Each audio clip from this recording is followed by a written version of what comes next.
ओम शांति। 15 अप्रैल 2026। बाबा की महावाक्य। मीठे बच्चे, तुम्हारा स्वधर्म शांत है। सच्ची शांति शांति धाम में मिल सकती है। यह बात सबको सुनानी है। स्वधर्म में रहना है। प्रश्न: कौन सी नॉलेज एक बाप के पास है जो अभी ही तुम पढ़ते हो? उत्तर: पाप और पुण्य की नॉलेज। भारतवासी जब बाप को गाली देने लगते हैं तब पाप आत्मा बनते, और जब बाप को और ड्रामा को जान लेते हैं तब पुण्य आत्मा बन जाते हैं। यह पढ़ाई तुम बच्चे अभी ही पढ़ते हो। तुम जानते हो सबको सद्गति देने वाला एक ही बाप है।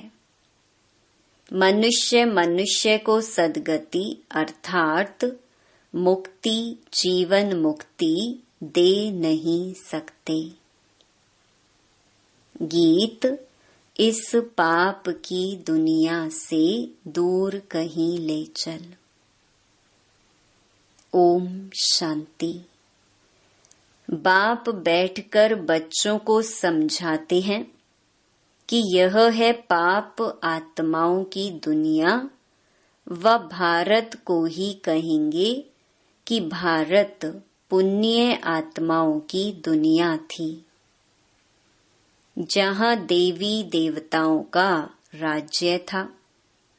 यह भारत सुख धाम था और कोई खंड नहीं थे, एक ही भारत था। चैन अथवा सुख उस सतयुग में था जिसको स्वर्ग कहते हैं। यह है नर्क। भारत ही स्वर्ग था, अभी नर्क बना है। नर्क में चैन अथवा सुख शांति कहाँ से आए? कलयुग को नर्क कहा जाता है। कलयुग अंत को और ही रौरव नर्क कहा जाता है, दुख धाम कहा जाता है। भारत ही सुख धाम था जब इन लक्ष्मी नारायण का राज्य था। भारतवासियों का गृहस्थ धर्म पवित्र था। प्योरिटी भी थी, सुख शांति भी थी, संपत्ति भी बहुत थी। अब वही भारत पतित बना है, सब विकारी बने हैं। यह है दुख धाम। भारत सुख धाम था, और जहाँ हम आत्माएं निवास करती हैं वह है शांति धाम। शांति वहाँ शांति धाम में ही मिल सकती है। आत्मा शांत वहाँ ही रह सकती है जिसको स्वीट होम, निराकारी दुनिया कहा जाता है। वह है आत्माओं का घर। वहाँ जब रहते हैं तो आत्मा शांति में है। बाकी शांति कोई जंगल आदि में जाने से नहीं मिलती है। शांति धाम तो वही है। सतयुग में सुख भी है, शांति भी है। यहाँ दुख धाम में शांति हो नहीं सकती। शांति धाम में मिल सकती है। सुख धाम में भी कर्म होता है, शरीर से पार्ट बजाना होता है। इस दुख धाम में एक भी मनुष्य नहीं जिसको सुख शांति हो। यह है भ्रष्टाचारी पतित धाम। तब तो पतित पावन को बुलाते हैं, परंतु उस बाप को कोई जानते नहीं है, इसीलिए निधन के बन पड़े हैं। ऑर्फन होने कारण आपस में लड़ते झगड़ते हैं। कितना दुख, अशांति, मारा मारी है। यह है ही रावण राज्य। राम राज्य मांगते हैं। रावण राज्य में न सुख है न शांति है। राम राज्य में सुख शांति दोनों थे। आपस में कभी लड़ते झगड़ते नहीं थे। वहाँ 5 विकार होते ही नहीं। यहाँ 5 विकार हैं। पहला है देह अभिमान मुख्य, फिर काम क्रोध। भारत जब स्वर्ग था तो यह विकार नहीं थे।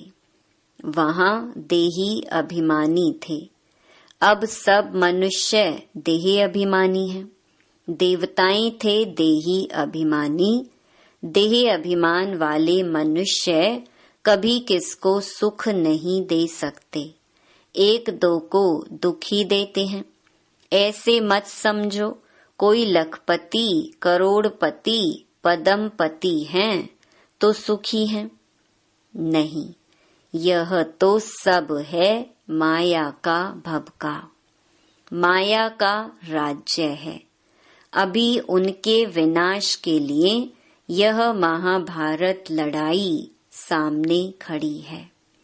इसके बाद फिर स्वर्ग के द्वार खुलने हैं। आधा कल्प के बाद फिर नरक के द्वार खुलते हैं। यह बातें कोई शास्त्रों में नहीं है।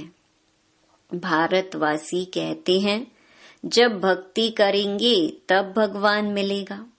बाबा कहते हैं जब भक्ति करते करते बिल्कुल नीचे आ जाते हैं तब मुझे आना पड़ता है स्वर्ग की स्थापना करने, अर्थात भारत को स्वर्ग बनाने। भारत जो स्वर्ग था वह नरक कैसे बना? रावण ने बनाया। गीता के भगवान से तुमको राज्य मिला। 21 जन्म स्वर्ग में राज्य किया।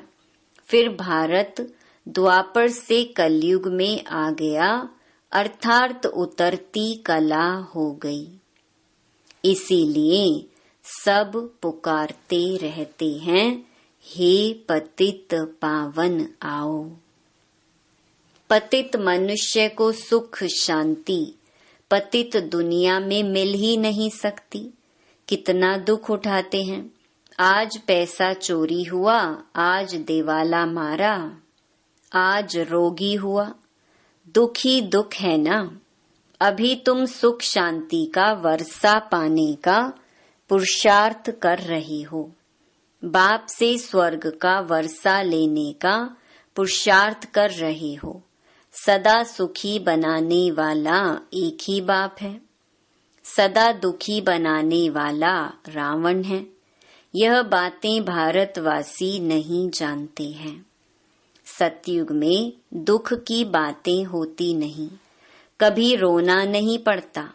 सदैव सुखी सुख है। वहाँ देह अभिमान अथवा काम क्रोध आदि होते नहीं। जब तक 5 विकारों का दान ना दें तब तक दुख का ग्रहण छूट नहीं सकता। कहते हैं ना, दे दान तो छूटे ग्रहण। इस समय सारे भारत को 5 विकारों का ग्रहण लगा हुआ है। जब तक यह 5 विकार का दान ना दें तब तक 16 कला संपूर्ण देवता बन ना सके। बाप सर्व का सद्गति दाता है। कहते हैं गुरु बिगर गति नहीं, परंतु गति का भी अर्थ समझते नहीं। मनुष्य की गति सद्गति माना मुक्ति, जीवन मुक्ति। सो तो बाप ही दे सकते हैं। इस समय सर्व की सद्गति होनी है। दिल्ली को कहते हैं न्यू दिल्ली, पुरानी दिल्ली, परंतु अब न्यू तो है नहीं। न्यू वर्ल्ड में न्यू दिल्ली होती है, ओल्ड वर्ल्ड में ओल्ड दिल्ली होती है। बरोबर जमुना का कंठा था, दिल्ली परिस्तान थी, सतयुग था ना। देवी देवताएं राज्य करते थे। अभी तो पुरानी दुनिया में पुरानी दिल्ली है, नई दुनिया में तो इन लक्ष्मी नारायण का राज्य था। भारतवासी यह भूल गए हैं। नया भारत, नई दिल्ली थी तो उनका राज्य था और कोई खंड ही नहीं था। यह कोई भी नहीं जानते। गवर्नमेंट यह पढ़ाती नहीं है। जानते हैं कि यह तो अधूरी हिस्ट्री है। जब से इस्लामी बौद्धि आए हैं, लक्ष्मी नारायण के राज्य का कोई को पता नहीं है। यह बाप ही बैठ समझाते हैं कि सारी सृष्टि का चक्कर कैसे फिरता है। जब भारत स्वर्ग था तो गोल्डन एज था। अब वही भारत देखो क्या बन गया है। फिर भारत को हीरे जैसा कौन बनाए? बाप कहते हैं, जब तुम बहुत पाप आत्मा बन जाते हो तब मैं आता हूँ पुण्य आत्मा बनाने। यह ड्रामा बना हुआ है जिसको कोई भी नहीं जानते। यह नॉलेज सिवाय बाप के कोई दे ना सके। नॉलेजफुल बाप ही है, वह आकर पढ़ाते हैं। मनुष्य को कभी सदगति दे नहीं सकते। जब देवी देवता थे तो एक दो को सुख देते थे। कोई भी बीमार रोगी नहीं होते थे। यहाँ तो सब रोगी हैं। अब बाप आए हैं फिर से स्वर्ग बनाने। बाप स्वर्ग बनाते हैं, रावण नरक बनाते हैं। यह खेल है जिसको कोई भी नहीं जानते हैं। शास्त्रों का ज्ञान है फिलॉसफी, भक्ति मार्ग। वह कोई सदगति मार्ग नहीं है। यह कोई शास्त्रों की फिलॉसफी नहीं है। बाप कोई शास्त्र नहीं सुनाते। यहाँ है स्पिरिचुअल नॉलेज। बाप को स्पिरिचुअल फादर कहा जाता है। वह है आत्माओं का बाप। बाप कहते हैं, मैं मनुष्य सृष्टि का बीज रूप हूँ, इसीलिए नॉलेजफुल हूँ। इस मनुष्य सृष्टि रूपी झाड़ की आयु कितनी है? कैसे वृद्धि को पाता है? फिर कैसे भक्ति मार्ग शुरू होता है? यह मैं जानता हूँ। तुम बच्चों को यह नॉलेज देकर स्वर्ग का मालिक बनाता हूँ, फिर तुम मालिक बन जाते हो। यह नॉलेज तुमको एक ही बार मिलती है, फिर गुम हो जाती है। फिर सतयुग त्रेता में इस नॉलेज की दरकार नहीं रहती। यह नॉलेज सिर्फ तुम ब्राह्मणों को है। देवताओं में यह नॉलेज नहीं है, तो परंपरा से यह नॉलेज आ न सके। यह सिर्फ तुम बच्चों को एक ही बार मिलती है, जिससे तुम जीवन मुक्त बन जाते हो। बाप से वर्षा पाते हो। तुम्हारे पास बहुत आते हैं, बोलते हैं मन की शांति कैसे मिले, परंतु यह कहना भूल है। मन, बुद्धि आत्मा के ऑर्गन्स हैं। जैसे शरीर के ऑर्गन्स हैं, आत्मा को पत्थर बुद्धि से पारस बुद्धि बाप ही आकर बनाते हैं, जो सतयुग त्रेता तक चलती है। फिर पत्थर बुद्धि बन पड़ते हैं। अभी फिर तुम पत्थर बुद्धि से पारस बुद्धि बनते हो। तुम्हारी पारस बुद्धि जो थी उसमें खाद मिलती गई है। अब फिर पारस बुद्धि कैसे हो? बाप कहते हैं, हे आत्मा मुझे याद करो। याद की यात्रा से तुम पवित्र बनेंगे और मेरे पास आ जाएंगे। बाकी जो कहते हैं मन की शांति कैसे मिले, उन्हें बताओ कि यहाँ शांति कैसे हो सकती। यह है ही दुख धाम। क्योंकि विकारों की प्रवेशता है। यह तो बेहद के बाप से ही वर्षा मिल सकता है, फिर रावण का साथ मिलने से पतित बन जाते हो। फिर बाप द्वारा पावन बनने में सेकंड लगता है। अभी तुम आए हो बाप से जीवन मुक्ति का वर्षा लेने। बाप जीवन मुक्ति का वर्षा देते हैं और रावण जीवन बंध का श्राप देते हैं, इसीलिए दुख ही दुख है। ड्रामा को भी जानना है। दुख धाम में किसको सुख शांति मिल ना सके। शांति तो हम आत्माओं का स्वधर्म है। शांति धाम आत्मा का घर है। आत्मा कहती है हमारा स्वधर्म शांत है। यह शरीर बाजा नहीं बजाता है, बैठ जाता हूँ, परंतु कहाँ तक बैठे रहेंगे। कर्म तो करना ही है ना। जब तक मनुष्य ड्रामा को नहीं समझे तब तक दुखी रहते हैं। बाप कहते हैं मैं हूँ ही गरीब निवाज, यहाँ गरीब ही आएंगे। साहूकारों के लिए तो स्वर्ग यहाँ है, उन्हों की तकदीर में स्वर्ग के सुख है नहीं। बाप कहते हैं हम गरीब निवाज हैं। साहूकारों को गरीब और गरीबों को साहूकार बनाता हूँ। साहूकार इतना ऊंच पद पा नहीं सकते, क्योंकि यहाँ साहूकारों को नशा है। हाँ, प्रजा में आ जाएंगे, स्वर्ग में तो जरूर आएंगे, परंतु ऊंच पद गरीब पाते हैं। गरीब साहूकार बन जाते हैं। उन्हें देह अभिमान है ना कि हम धनवान हैं, परंतु बाबा कहते यह धन माल सब मिट्टी में मिल जाना है, विनाश हो जाना है। देही अभिमानी बनने में बहुत मेहनत है। इस समय सब देही अभिमानी है। अभी तुमको देही अभिमानी बनना है। आत्मा कहती है हमने 84 जन्म पूरे किए, नाटक पूरा होता है, अब वापस जाना है। अभी कलयुग के अंत, सतयुग के आदि का संगम है। बाप कहते हैं हर 5000 वर्ष बाद आता हूँ भारत को फिर से हीरे जैसा बनाने।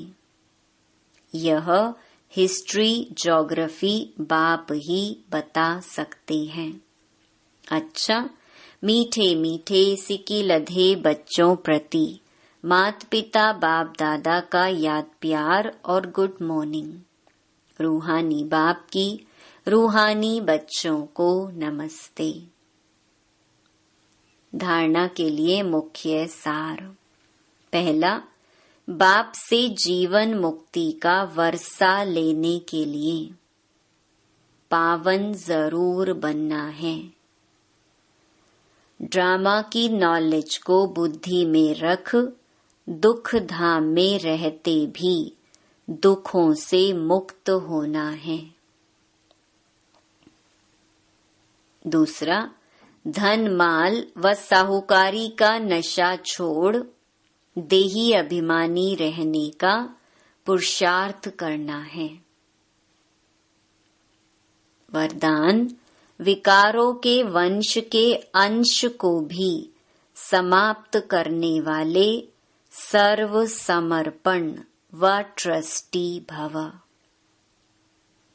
जो आईवेल के लिए पुराने संस्कारों की प्रॉपर्टी किनारे कर रख लेते हैं तो माया किसी न किसी रीति से पकड़ लेती है।